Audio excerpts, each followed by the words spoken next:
El 20 de septiembre del año 2020 se cumplen 100 años de la creación, por el entonces rey Alfonso XIII, de una unidad de soldados profesionales bajo el nombre de Tercios de Extranjeros.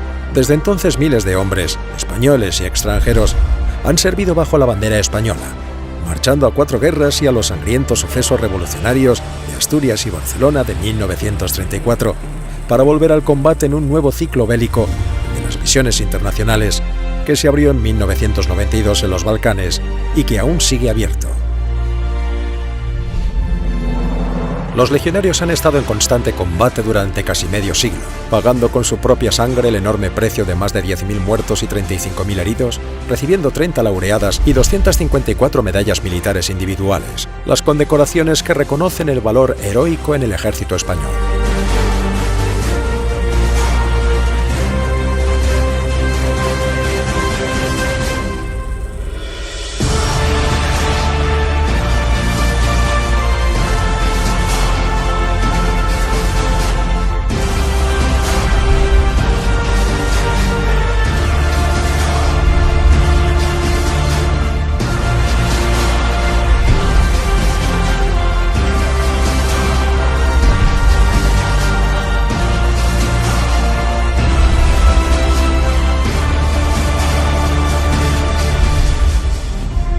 Toda esta historia ha quedado inmortalizada en miles de imágenes en las que los mismos legionarios, corresponsales de guerra, periodistas y personas corrientes, con una cámara en la mano, han recogido la historia de la Legión. En 1920, el teniente coronel José Millán Astray y el comandante Francisco Franco comenzaron a organizar el Tercio de Extranjeros. El 20 de septiembre se alistó el primer legionario. Nacía oficialmente la Legión. A partir de esta fecha, los legionarios comenzaron a combatir sin parar durante 7 años en el Protectorado Español de Marruecos. En esta etapa tendrá la Legión a sus 3 primeros y más emblemáticos jefes: su fundador, el teniente coronel Millán Astray, Valenzuela, que morirá en el combate en Tisiasa, y Francisco Franco, para volver al mando del tercio al final de la guerra, el ya coronel Millán Astray.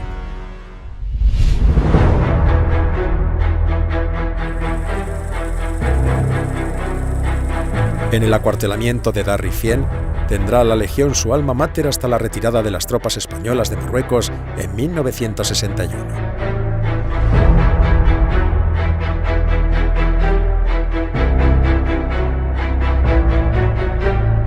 Los legionarios pasarán por primera vez a la historia gracias a su fundamental papel en la salvación de Melilla como consecuencia del desastre de Anual en el verano de 1921. Cuando el tercio saldrá de la zona occidental del protectorado, haciendo una marcha forzada de 101 kilómetros que los llevará a Melilla para impedir la entrada de las jarcas rebeldes de Abd el-Krim en la ciudad. ¡Legionarios! De Melilla nos llaman en su socorro. Ha llegado la hora de los legionarios. La situación allá es grave. Quizá en esta empresa tengamos todos que morir. Legionarios, si hay alguno que no quiera venir con nosotros, que salga de la fila, que se marche. Queda licenciado ahora mismo. Legionarios, ahora jurad. ¿Juráis todos morir, si es preciso, en socorro de Melilla? ¡Sí, jurado! ¡Viva España! ¡Viva! ¡Viva el rey! ¡Viva! ¡Viva la Legión! Nada más llegar a Melilla, Millán Astray arengará desde la borda del vapor ciudad de Cádiz a los melillenses. Melillenses, os saludamos.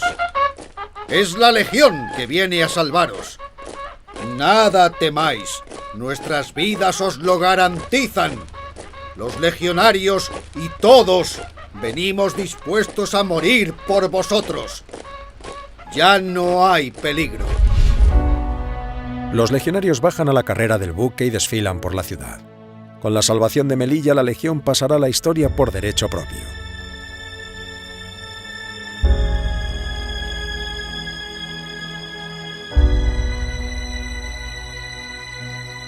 La posición de Tiziaza era el puesto más avanzado para la reconquista del territorio perdido en 1921 en la zona oriental. En mayo de 1923, las arcas rifeñas empezaron a hostigar las líneas españolas. Ticiaza, en lo alto de una colina, es un bloqueo con apenas media docena de tiendas cónicas. Cada convoy a esta posición era una auténtica batalla a vida o muerte. El 4 de junio de 1923, la situación de su diminuta guarnición es desesperada. El teniente coronel Valenzuela, al frente de sus legionarios, va en su socorro. Mañana entrará el convoy en Ticiaza o moriremos todos, porque nuestra raza no ha muerto aún. Se inicia uno de los combates más duros en los que la legión ha participado. Nadie da un paso atrás.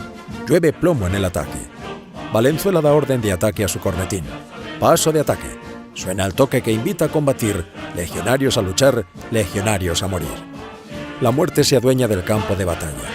La posición es salvada, pero las bajas son enormes. Valenzuela, varios oficiales y 70 legionarios mueren en el socorro de Ticiaza.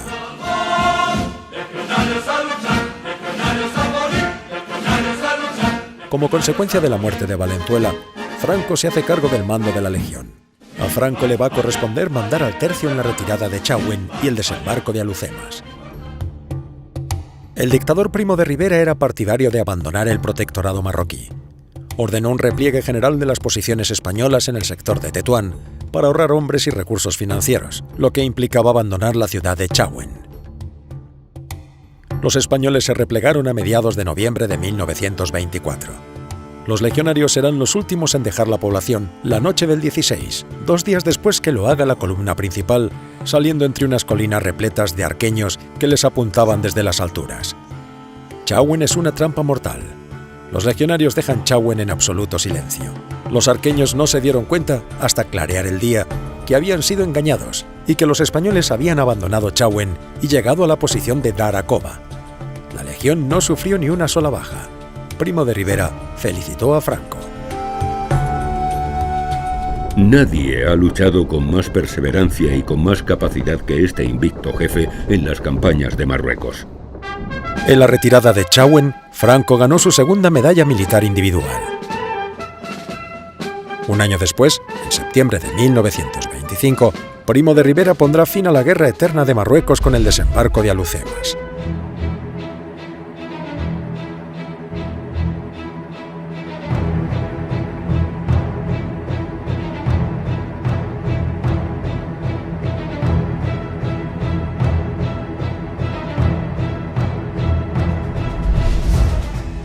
Los primeros en desembarcar, los legionarios que, con el agua al cuello y con las armas sobre sus cabezas, cargados con su impedimenta, alcanzaban tierra firme. Al llegar la noche ya se había consolidado la cabeza de playa. Los jarqueños combaten con fiereza. El teniente Espinosa de Oribe ganará una laureada muriendo como consecuencia de las heridas recibidas en combate. Franco las estrellas de general. El 2 de octubre la victoria es total. Es el principio del fin. En mayo de 1926, Abdelkrim se rinde a los franceses.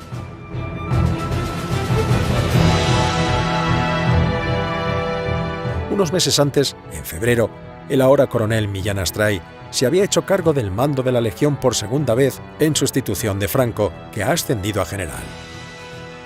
El 9 de julio de 1927, el general Sanjurjo anuncia el final de la guerra de Marruecos.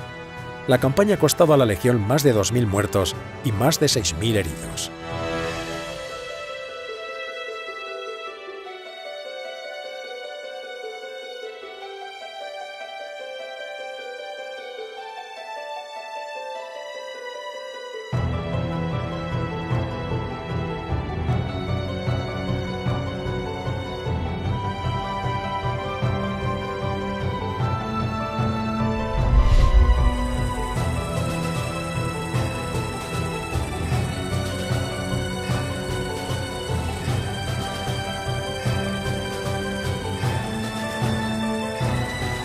El 5 de octubre de 1927, la Legión recibe su primera bandera en Darrifien, de manos de la reina Victoria Eugenia.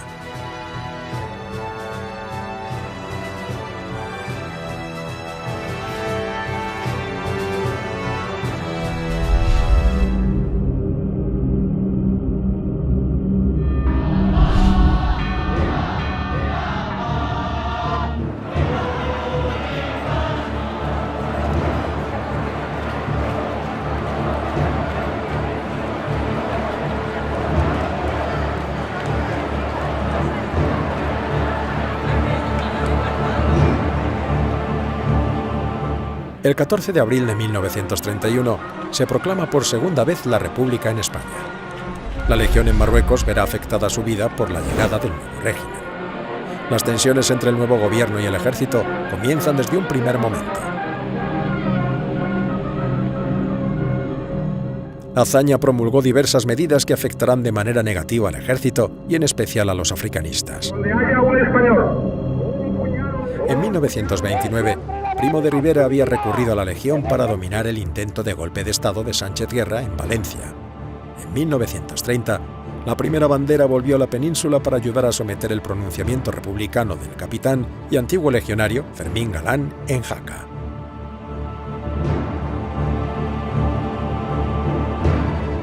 Durante la República, la segunda y tercera banderas fueron enviadas a Cataluña para abortar la proclamación del Estado catalán por el entonces presidente de la Generalidad, Lluís Companys, en 1934.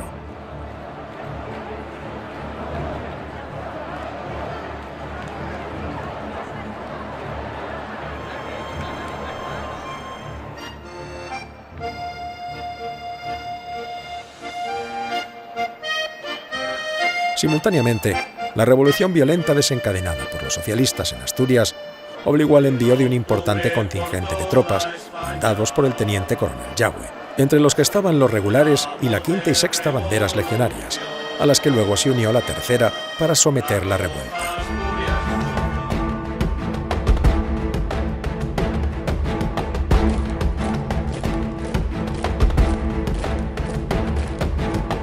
Los legionarios permanecieron en Asturias mucho tiempo.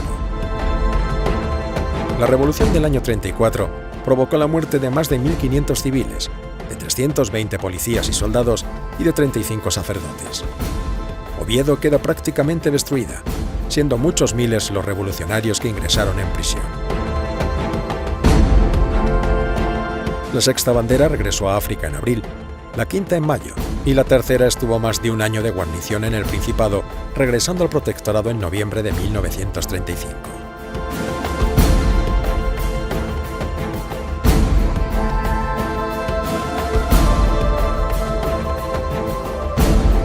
El pucherazo electoral realizado por el Frente Popular para hacerse con el poder y las medidas tomadas por ellos desde el gobierno para llevar adelante la revolución de inspiración bolchevique que habían intentado de manera violenta en 1934, provocó, en la primavera y verano de 1936, que muchos miembros del ejército de África se uniesen al pronunciamiento militar que los generales Sanjurjo y Mola estaban liderando. El asesinato del jefe de la oposición monárquica, Calvo Sotelo, por miembros del PSOE, que fue conocida por el ejército de África durante la celebración de las maniobras estivales del Llano Amarillo, provocó que, con Yagüe y oficiales de la Legión al frente, el 17 de julio comenzase un levantamiento militar en Marruecos. El fracaso del golpe militar provocó el inicio de una guerra civil, que iba a prolongarse a lo largo de 3 interminables años.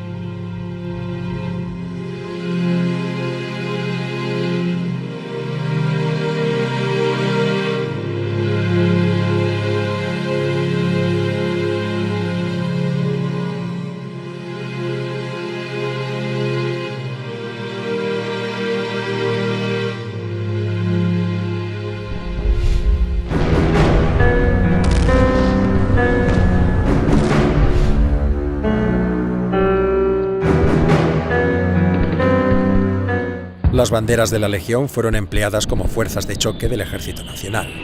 Sufrieron enorme cantidad de bajas participando en los combates y batallas más importantes de la guerra, a lo largo de la cual fueron creadas solo 19 banderas, pero que acumularía una cantidad enorme de bajas para un contingente de tropas tan reducido. La Legión estuvo siempre en los combates más duros, vertiendo sangre a raudales, al igual que hizo en Marruecos, siendo un ejemplo para los combatientes del bando nacional y una pesadilla para sus enemigos.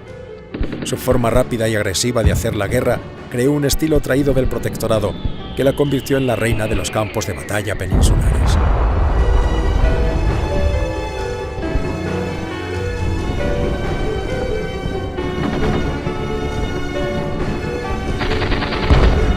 La cuarta y quinta banderas participaron en la liberación de Badajoz. La 16ª compañía de la cuarta bandera de la Legión perdió a 76 de sus 90 legionarios y oficiales, cuando se lanzó al asalto en campo abierto sobre la Puerta de la Trinidad, para luego entrar combatiendo calle por calle, casa por casa en Badajoz, hasta la total ocupación de la ciudad.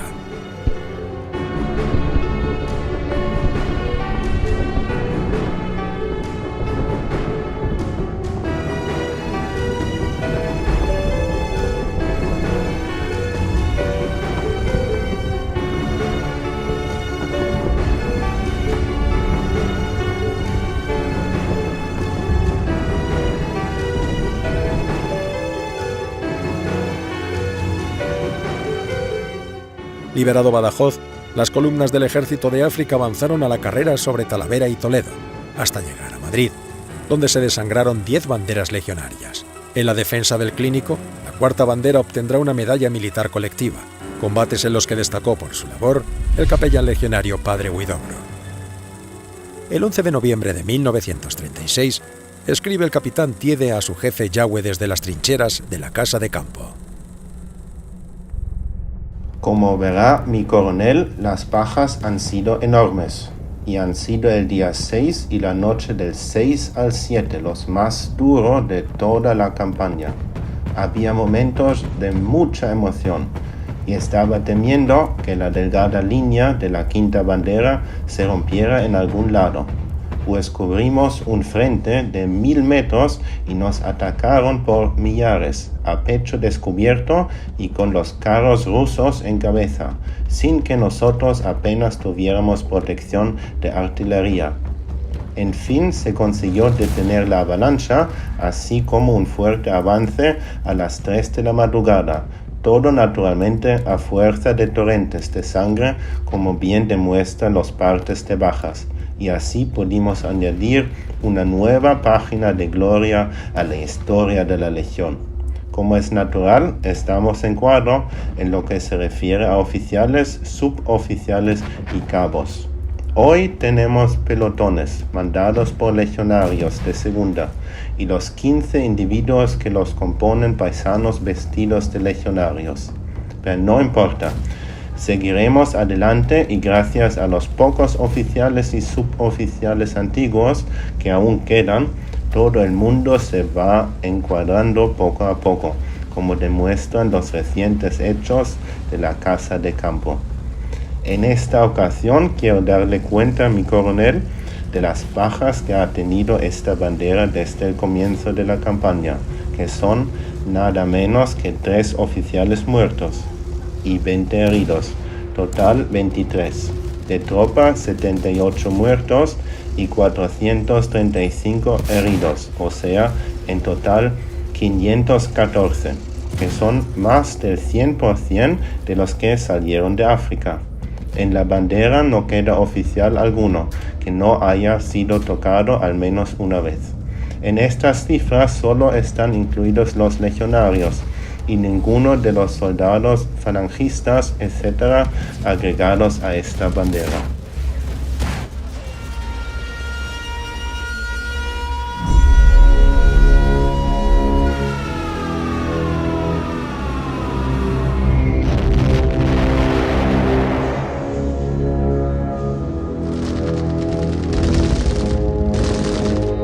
Después de la marcha sobre Madrid, los legionarios participaron en los diversos intentos de Franco de tomar la capital de España, siendo luego enviadas la segunda y tercera banderas al frente norte para liberar de su asedio Oviedo, siendo la tercera casi aniquilada.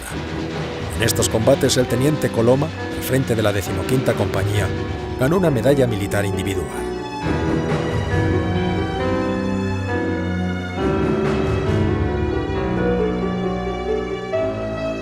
En el intento de romper el cerco de Madrid, en el verano del 37, durante la batalla en Brunete, para taponar la brecha abierta por los carros de combate y brigadas mixtas e internacionales republicanas, acudirán la primera, octava y 13ª banderas, logrando frenar el avance enemigo y permitir la llegada de refuerzos, lo que convertirá el intento de ruptura del frente del Ejército Rojo en una terrible derrota de los republicanos.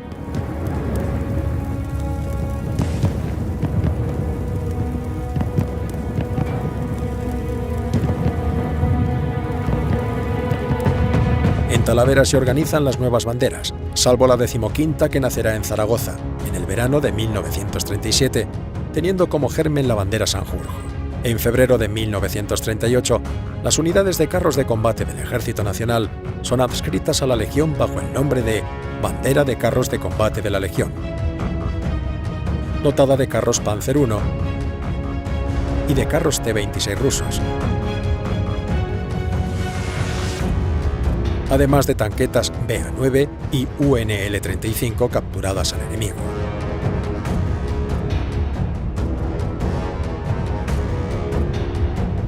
Los legionarios combatirán en Teruel y serán legionarios los primeros en cruzar el Ebro por Quinto para desencadenar una guerra relámpago a la española en los campos de Aragón, que los llevará hasta la costa del Mediterráneo, dividiendo así en dos la zona roja.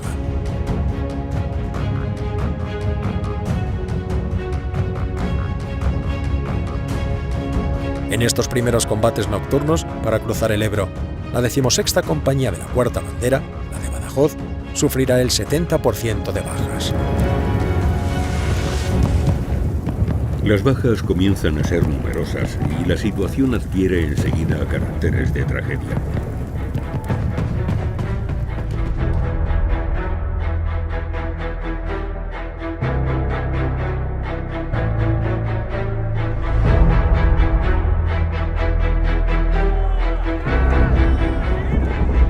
Al pelotón de ametralladoras que tengo en el flanco derecho, al mando de un sargento, se le inutilizan las máquinas y tienen que ser defendidas a tiros de pistola.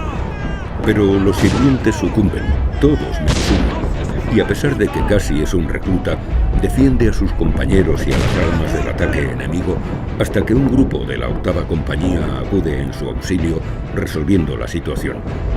Ha sido un caso de heroísmo verdadero. Cuando me ve me cuenta el hecho. Mi teniente, me vi solo y los tíos carotas me querían quitar las máquinas, pero no lo han conseguido porque les he hecho comer tierra a un montón de ellos. Le pongo los galones de cabo y le propongo para la medalla militar individual que al poco le conceden. Su valor continuado provoca que pronto ascienda a sargento y prosigue su camino de heroicidades hasta que en la ofensiva a Cataluña, perteneciendo a la 7ª Compañía, halla heroicamente la muerte. Se llamaba Hernán Pérez Pinto. Con aspecto de gitano, alto y muy moreno, era uno de los nuevos legionarios que, con una indiferencia asombrosa, se batían como valientes.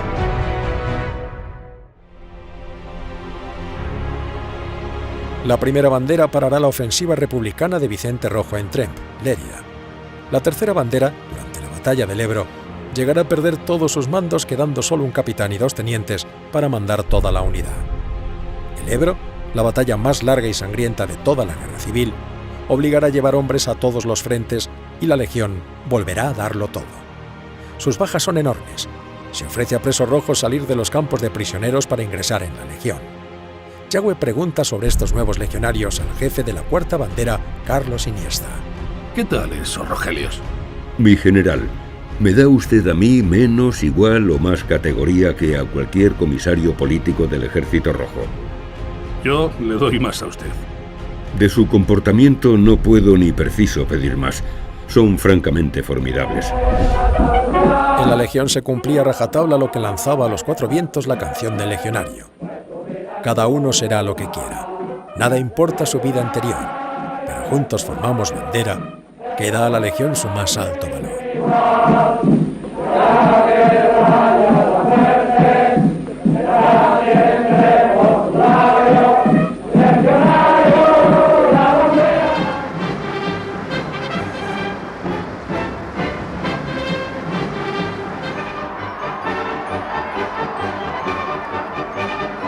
La Legión participará en la ofensiva sobre Valencia y la liberación de Cataluña, siendo recibido el jefe de la Legión en la plaza de Cataluña entre los gritos y aplausos de la multitud.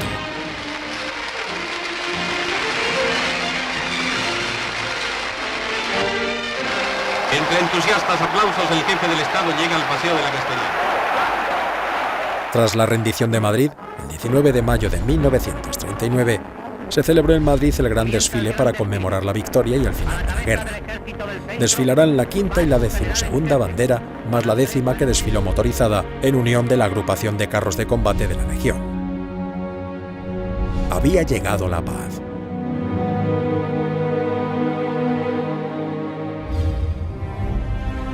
División Azul.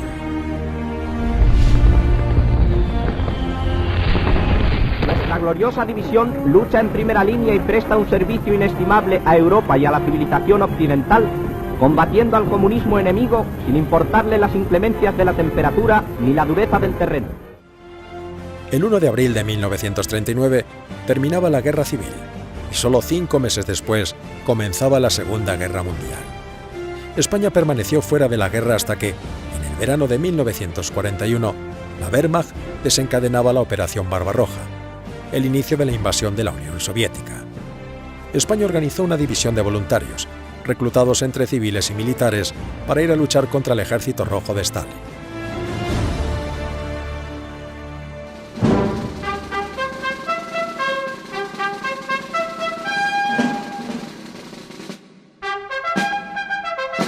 En el Ejército de África, en las banderas legionarias, numerosos jefes, oficiales y caballeros legionarios se alistaron para ir a servir a Rusia, aunque no se permitió que todos los voluntarios de la Legión fueran, pues muchos eran necesarios para guarnecer la frontera española del Pirineo, Gibraltar y vigilar la raya que separa el protectorado español del francés en Marruecos. En julio de 1941, el Ejército de África proporcionó a los primeros batallones de marcha 158 suboficiales y 1.598 soldados, la mayor parte legionarios, y también algunos oficiales de la escala legionaria, como el capitán Delgado Porcel. Estos legionarios se integraron en su mayor parte en una unidad de choque, el Batallón de Reserva, la famosa Tía Bernarda, que se cubrió de gloria en el Volhov y en los arrabales de Leningrado.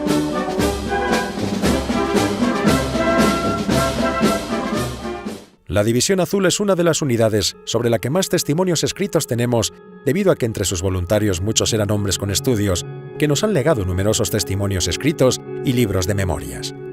En este legado son muy escasos los escritos de caballeros legionarios, dada que, por su condición de soldados profesionales, su afición a la escritura era inferior a la de los jóvenes falangistas, muchos de ellos universitarios, alistados para combatir el comunismo en Rusia. En uno de los pocos diarios escritos por un joven legionario, cuando iba camino de Alemania, podemos leer: A mi lado, oí entonar con voz cascada una canción. Miré a la persona que así ahogaba su emoción y vi un veterano, de edad madura. Su rostro era severo, cubierto de arrugas, recortadas estas por grandes cicatrices en su mejilla izquierda. Sin darme cuenta, salió de mi garganta un hilo de voz, acompañándole en su canto, uniéndose a las nuestras cada vez más fuerte otras y otras. Soy valiente y leal legionario. Soy soldado de brava legión. Entre los veteranos de la Legión nos encontramos algunos de los nombres más destacados del ejército español, como el coronel Vierna Trápaga, poseedor de 2 medallas militares individuales y de una laureada colectiva. A Rusia marchó también el capitán Urbano Gómez García, vieja guardia que había hecho toda la guerra civil en banderas de falange para luego ingresar en la Legión.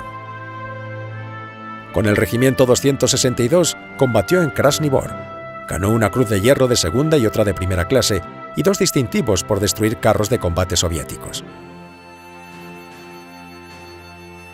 En Rusia también estuvo el entonces comandante Ramírez de Cartagena, que mandó compañía, bandera y tercio en la Legión, llegando a ser subinspector. Oficial de la Legión fue Jaime Milans del Bosch, de la 7ª bandera, medalla militar individual y laureado colectivo como defensor del Alcázar. Entre los laureados individuales legionarios de Rusia nos encontramos nombres como el de Serra Algarra, que sirvió en la 8ª bandera, José Orozco o el capitán Jesús Andújar, que sirvió en la 5ª bandera durante la guerra, donde ganó 2 medallas militares individuales, siendo propuesto para la laureada y no pudiendo ganar una 3ª medalla militar en Krasny Bor por tener ya 2. Muchos fueron los divisionarios que al regresar a España sirvieron en la Legión, como Juan Serrano Ramírez de Berguer, o el capitán de infantería Jaime Farré, medalla militar, vieja guardia, Cruz de Hierro y poseedor del distintivo de ataque a la bayoneta.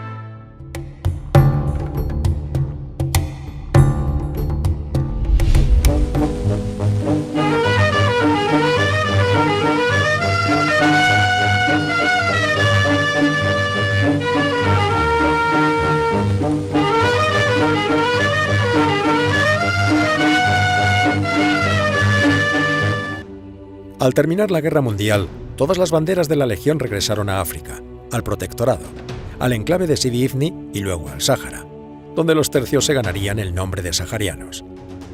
En 1945 fueron suprimidas 7 banderas, quedando la Legión reducida a 3 tercios, con los nombres de Gran Capitán, Duque de Alba y Don Juan de Austria. Acuartelados en Tauima, Dar Rifien y Larache, respectivamente.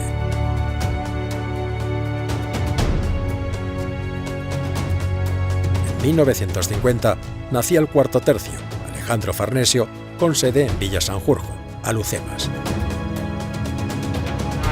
El regreso del sultán Sidi Mohamed Ben Youssef a Marruecos tras el destierro impuesto por las autoridades coloniales francesas puso en marcha la máquina de la independencia en el Magreb.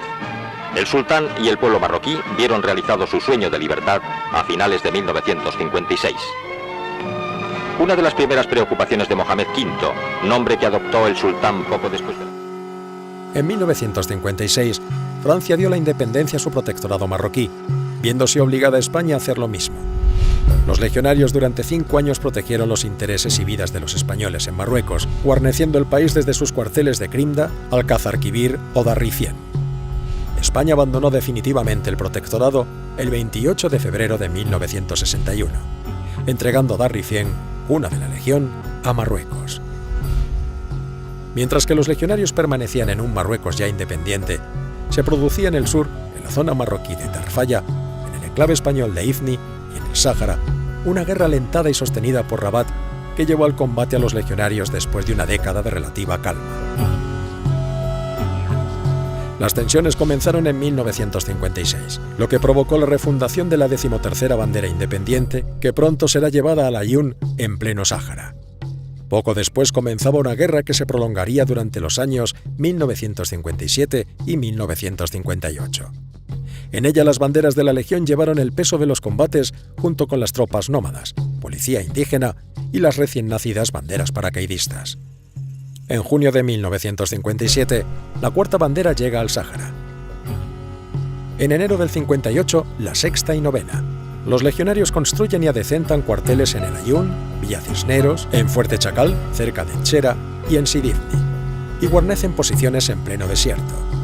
Patrullan por el Sahel a pie, en sus viejos camiones Ford, arrastrando sus Mauser de cerrojo, con uniformes saharianos, pantalones cortos y siroquera. Desde el comienzo de la guerra, la Legión acumula bajas. En la primera descarga cayeron algunos hombres de la vanguardia, pero la reacción fue rápida. Pie a tierra, los legionarios de la cabeza contuvieron con su fuego a los asaltantes cuyo objeto era apoderarse del convoy.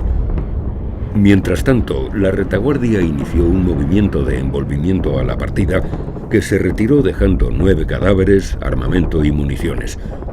Las bajas fueron de 4 muertos. El capitán Venerando, un veterano que se coló siendo sargento en los primeros aviones que cruzaron a Sevilla durante la Guerra Civil, fue herido muy grave en el Sáhara, lo que no le impidió, mientras le hacían la primera cura, bromear constantemente. Por esta acción de guerra su compañía recibió una felicitación.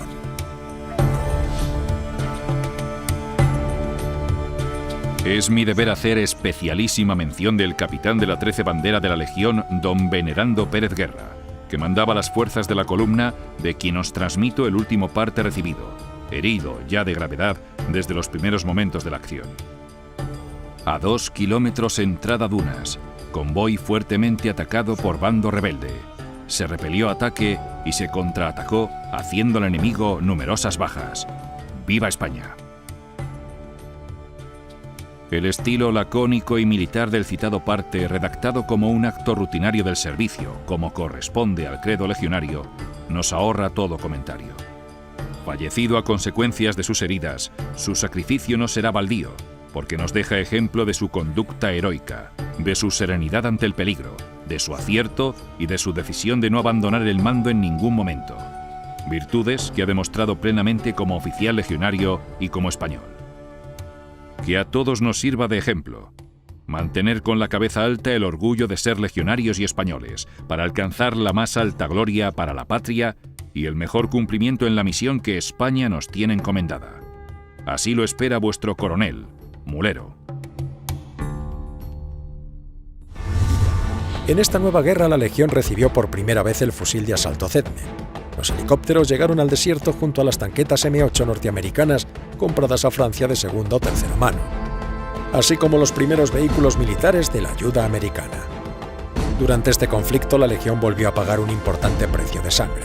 En los combates de Etxera, la 13ª bandera tuvo 37 muertos, entre ellos el capitán Jáuregui, el brigada Fadrique Castromonte y el caballero legionario Maderal Oleaga, que murió luchando con su plana mayor, además de 50 heridos. Unos años después, el hermano de Maderal Oleaga, también antiguo legionario, presidente de la Hermandad de Antiguos Caballeros Legionarios de Vizcaya, fue asesinado por la espalda por ETA. Finalizada la guerra con la victoria de las tropas españolas, el tercero y cuarto tercios quedaron de guarnición en el Sáhara hasta su entrega a Marruecos en 1975.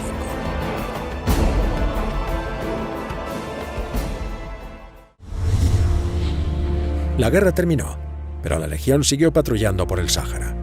En el Aaiún y en Villa Cisneros, los tercios saharianos desfilaban a pie y en Land Rover, a bordo de jeep de la ayuda norteamericana o en los viejos Trampi. Pronto les llegarán los vehículos franceses Panhard, que se convertirán en emblemáticos de los tercios saharianos.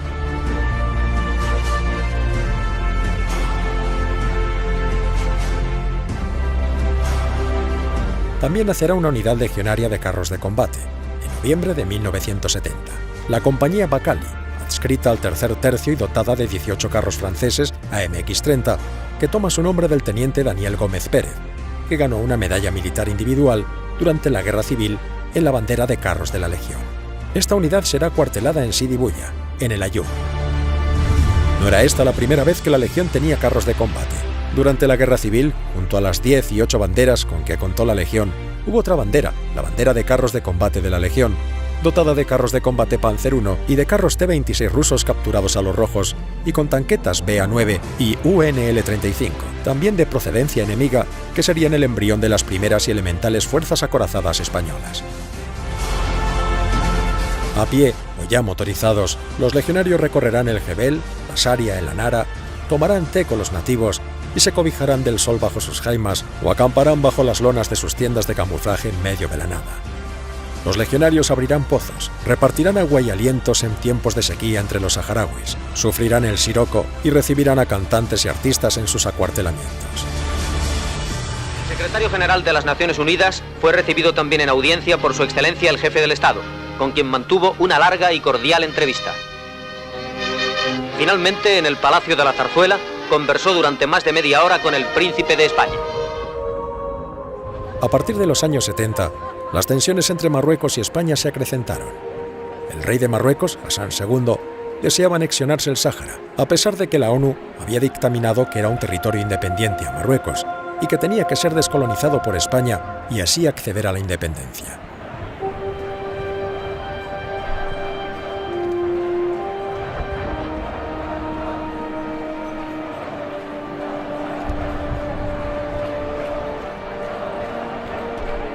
Al igual que había ocurrido en los años 50, de nuevo Marruecos volvió a crear grupos insurgentes en el Sáhara con la intención de provocar a las Fuerzas Armadas españolas y poder anexionarse, como de hecho haría, el hasta entonces Sáhara español.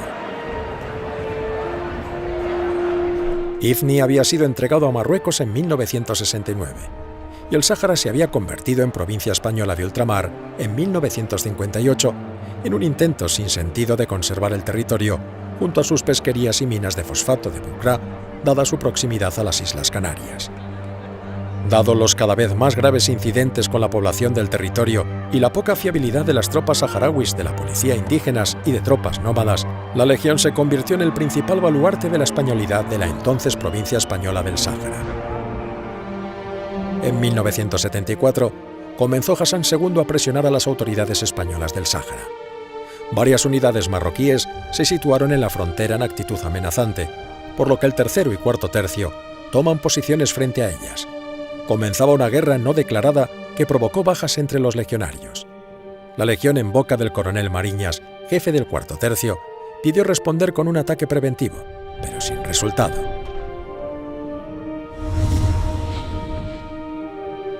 Franco fallecía el 20 de noviembre de 1975. y con su muerte, el nuevo gobierno decidió el abandono del Sáhara en manos de Marruecos. Comenzaba la Operación Golondrina. Esta es la salida que usted hubiera querido para sus hombres, capitán. Mis hombres se van totalmente orgullosos y con el honor totalmente intacto e incluso elevado porque han cumplido con su deber, que era lo que nos han mandado. A lo mejor yo personalmente podría preferir otras salidas, pero desde luego mis hombres salen con el honor más alto que pueden encontrar.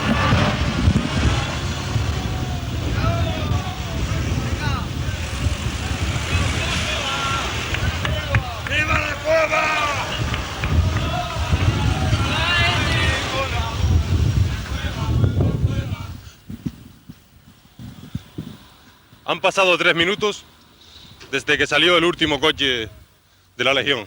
Y aquí que ya llegan las primeras fuerzas del ejército marroquí. Entonces, ¿qué hacemos? Vete, habla tú con el sargento, a ver. Aquí uno nomás. Ahí pueden entrar ya y pueden ocupar el cuartel. Sí, señor. O sea que ya está libre, ya está desalojado por nosotros, ya lo pueden ocupar. El coronel Payás, del tercer tercio, se negó a arriar bandera. Sus legionarios cortaron el mástil para luego plantarlo en la cubierta del buque que los llevaba a las Canarias. La bandera que ondea en este barco, el Ciudad de la Laguna, perteneciente a la compañía Transmediterránea, ha sido la última bandera española vista en territorio saharaui. Concretamente, el día 11 de este mes salió de Villa Cisneros con destino a Las Palmas de Gran Canaria. Me voy de estas tierras, quizás para siempre, con pena. Pena por la ignominia con que se ha cubierto España. Pena por ser un paso más de nuestra decadencia. Pena porque aquí he dado pasos profesionales llenos de ilusión y esperanza. Pena porque aquí he vivido mi primera época de matrimonio que siempre recordaré con añoranza. La Legión se replegó a España, siendo llevados los tercios saharianos a Fuerteventura, donde fue disuelto el cuarto tercio, al igual que el grupo de caballería de la Legión.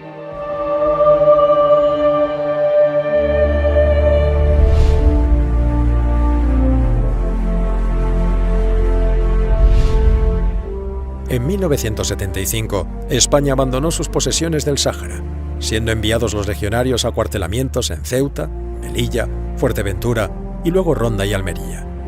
Se abría un tiempo en los que, cerrados los procesos de descolonización, muerto el general Franco, parecía que una unidad nacida para actuar en el norte de África, en la guerra de Marruecos, había perdido su razón de ser. En tiempos del gobierno del socialista Felipe González, se llegó a debatir en la Comisión de Defensa la modificación del credo legionario e incluso la disolución de la Legión. En 1992, todo esto cambió. España necesitaba nuevamente enviar soldados a combatir fuera de sus fronteras.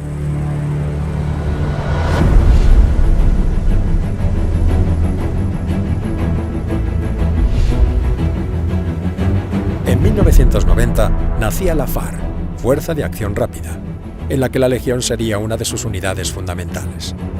En 1992, el Consejo de Seguridad de la ONU pidió a España que se incorporase a la fuerza internacional que iba a ser enviada a los Balcanes. Llegaba de nuevo la hora de la Legión. La Legión, aunque había cambiado su forma de reclutamiento, seguía siendo a los ojos de la sociedad española una fuerza de choque, por lo que sus integrantes eran los idóneos para ir a un nuevo escenario de guerra fuera de las fronteras españolas. A partir de este momento, los legionarios han sido enviados hasta ahora a 26 misiones internacionales en 3 continentes, más su intervención frente a Marruecos en el islote de Perejil. 10 misiones en los Balcanes, 5 en Irak, 4 en Afganistán, 1 en el Congo, 3 en Mali y 3 en Líbano. En Bosnia, la Legión volvió a tener de nuevo sus bajas en combate tras más de una década de paz. En Móstar cayó el teniente Muñoz Castellanos, cuando divisó un hombre herido y al intentar socorrerlo, fue alcanzado por una granada de mortero. Era el primer caído de la Legión en esta nueva etapa de su historia. Luego le siguió el teniente Aguilar Fernández, por un disparo de un francotirador croata en el puente de Tito, en Móstar. Se inauguraba así una larga lista que eleva los muertos de la Legión a más de 10.000. En esta última etapa, la Legión cuenta con 4 tercios y una bandera de operaciones especiales legionaria, con el número 13, de nombre Maderal Oleaga, integrada en el mando de operaciones especiales. 2 tercios, el tercero y cuarto, están agrupados bajo el nombre de Brigada Legionaria Alfonso XIII, que como en los viejos tiempos, cuenta con un grupo de caballería, más zapadores, ingenieros y artillería. En estos años, muchas han sido las acciones de guerra, casi ninguna conocida por la sociedad española, en la que han brillado los legionarios. Durante los durísimos combates en Nayaf, la compañía Millán Astray tenía como misión meterse en la boca del lobo. En la sede del mártir Saad, donde se guardaba un arsenal de armas, existía una checa y un tribunal islámico ilegal. Los legionarios se preparan. Salen de su base cantando El novio de la muerte. Reciben disparos y sin problemas desarman a los agresores. Llegan ante la sede de los chiitas, se despliegan y toman posiciones entre el fuego de fusil y de RPG enemigo. Los legionarios quieren asaltar el edificio, pero se les niega el permiso. El mando piensa que, estando dentro los chiitas, pueden volar el edificio cuando los españoles logren entrar a la bayoneta.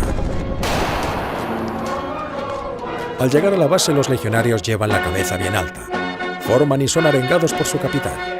Gritan el espíritu de combate. La Legión pedirá, siempre, siempre, combatir, sin turno, sin contar los días, ni los meses, ni los años.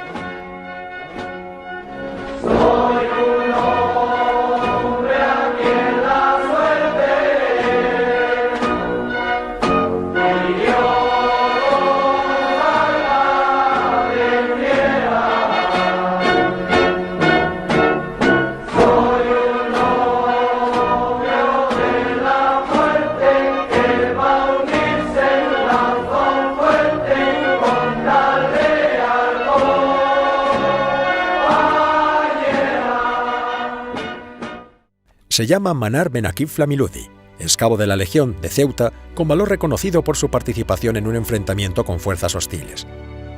La cabo Manar respondió con fuego a una emboscada enemiga en un puente de Diwaniyah, en Irak, el 3 de abril de 2004, mientras llevaba a cabo una patrulla de reconocimiento. En Irak, los legionarios ganaron 14 cruces rojas al valor en combate. La Legión ha cambiado en apariencia, pero el fondo continúa siendo igual, fiel al credo legionario que hace ya 100 años escribió su fundador. En el verano de 2006, la séptima bandera, Valenzuela, es enviada al Congo. La situación es de preguerra, durante las elecciones que enfrentan a los partidarios del presidente Kabila con los de su vicepresidente Bemba. Los legionarios patrullaban sin descanso por Kinshasa. Reciben la orden de realizar una misión de interposición. Nuestra compañía recibió orden de municionarse y equiparse para desarrollar una misión de interposición entre ambos bandos, para poner fin a una situación que ya se había cobrado la vida de decenas de civiles y militares. A las 18 horas del 21 de agosto, la compañía se desplegó a lo largo de la avenida 30 de junio, principal arteria de la ciudad, situándose en medio del fuego cruzado de ambos bandos, que armados con ametralladoras, morteros, lanzagranadas, carros de combate y fusilería, desencadenaron la jornada más peligrosa de la capital congoleña. Durante la intervención, uno de nuestros BMR fue alcanzado por el fuego de los adversarios. Los legionarios reaccionaron con extraordinario valor.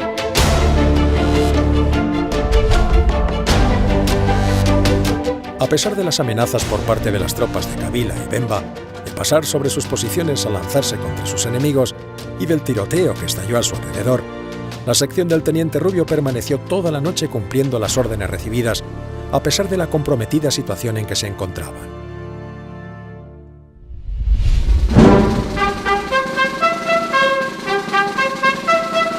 En los últimos años, no solo la Legión ha intervenido en el extranjero en misiones internacionales. En julio del 2002, tropas marroquíes invadieron territorio español, el Peñón de Perejil.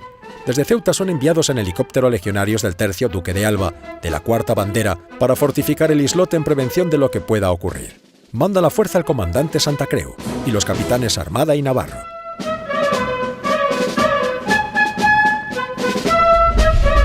Pero quizá el mejor elogio y la visión más acertada y ecuánime sobre la Legión Española del siglo XXI serán las palabras pronunciadas por el general francés Morillon, que estuvo a su mando en los Balcanes.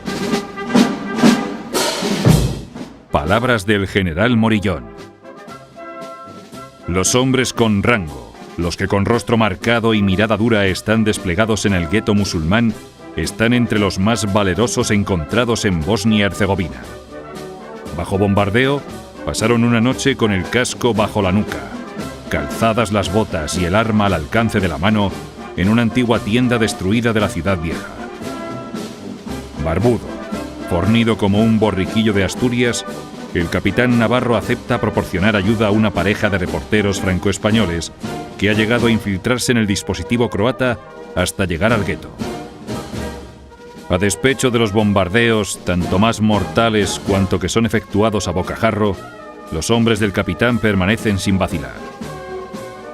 Pues en la prueba de fuego, la legión cambia, se humaniza, acaso se democratice.